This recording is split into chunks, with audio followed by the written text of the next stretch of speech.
تو ان کا وہی حال ہے جو ان کا پیر گوٹھ والوں کا یہی حال ہے. یہی حال ہے. ایک اور خانقاہ جو ابھی تک اپنی اس پر قائم ہے جو زیادہ تر غیر مسلمان ہوتے ہیں وہاں دین پوری ہے خاص طور سے. نہیں میاں مٹھو صاحب جہاں کے. اور ایک ہے وہ خانقاہ ان کی ہے سیو شریف کی.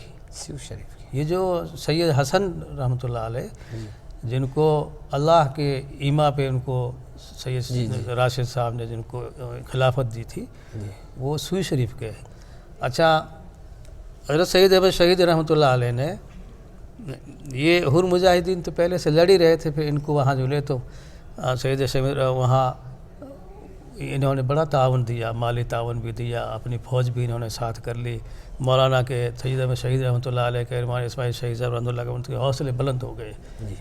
اس وقت کے پیر صاحب سید صبغت اللہ شاہ نے آرڈر دیا کسی درزی کو کہ بھائی اتنے سینکڑوں لوگوں کے وردی تیار کرو, فوجی جیسے سپاہیوں کی ایسی وردی تیار کرو. ان کی وردی تیار کرائی اور حضرت کے جو جتنی ان کی مستورات وغیرہ تھی ان کو پناہ دی اور ان کے ساتھ ہم نے کیے. اب سوئی شریف میں وہاں بھی گئے, سید شہید رحمۃ اللہ علیہ اس وقت کے بزرگ سے ملنے. سوئی شریف بلوچستان میں یا سندھ میں؟ سندھ میں ہی. سندھ میں ہی. میں وہاں جا نہیں سکا. تو ان سے جب مشورہ کیا اپنی جو ان کی تحریک تھی ان جو مشن تھا وہ ساری بات سامنے رکھی کہ ہم اس طرح کی جہاد کی غرض سے یہاں آئے ہیں اور ہمیں والوں کو جانا ہے. آپ اپنے مریدین کو اور آپ کی طرف سے ہمیں مدد چاہیے, تعاون چاہیے. تو ان کے سمجھ میں نہیں آیا. وہ حضرت سید احمد شہید رحمۃ اللہ علیہ ان کو مطمئن نہیں کر پائے. پھر حضرت سید شہید رحمۃ اللہ علیہ مولانا اسماعیل شہید رحمۃ اللہ علیہ باہر تھے, جنگل میں اونٹ چلا رہے تھے, مجاہدین کے اونٹ چلا رہے تھے. ان کو بلایا. پھر حضرت سید احمد شہید رحمۃ اللہ علیہ نے زبردست علمی تقریر کی ان کے سامنے حدیث اور قرآن کی روشنی. ان کو شرح صدر ہو گیا. پھر وہ بھی ماشاءاللہ ان پہ ایک جنون طاری ہو گیا جہاد کا. انہوں نے بھی خوب مدد کی.